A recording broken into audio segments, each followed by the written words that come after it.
Hi, I'm Rudy Martin.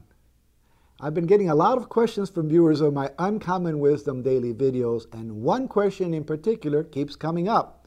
It's about how ETFs that focus on foreign countries will be affected by the U.S. stock market.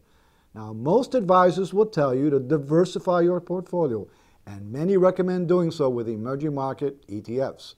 But they're usually traded on the U.S. exchanges, so the issue is if the stocks here correct, as many expect, won't those ETFs decline as well? Well, the answer is it depends on which country ETFs you buy. Some have a more direct relationship to the U.S. market than others. So let's take an example, Latin America and the two largest funds there. The foreign ETF there with the highest correlation to the Dow Jones is Mexico with a 91% correlation. And that makes a lot of sense given that it's part of NAFTA. Brazil, which is the largest economy in Latin America, but is much more diversified and is not so dependent on the U.S., has an 85% correlation. So if you're concerned about a pullback in U.S. stocks, despite the size of those two markets and the quality of many names in there, you'd probably want to stay away from those country funds.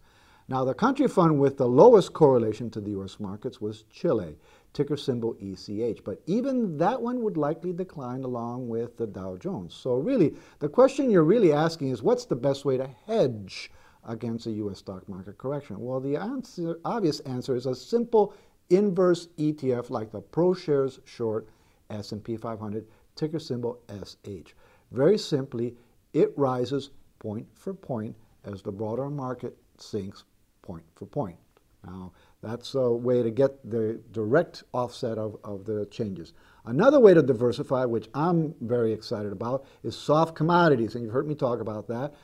These tend to go up as stock prices go down. My best pick in that arena is the sugar ETN, ticker symbol SGG. It only has about a 25% correlation to the U.S. stock market. That's my take on it. Thanks for the questions, and thank you for watching.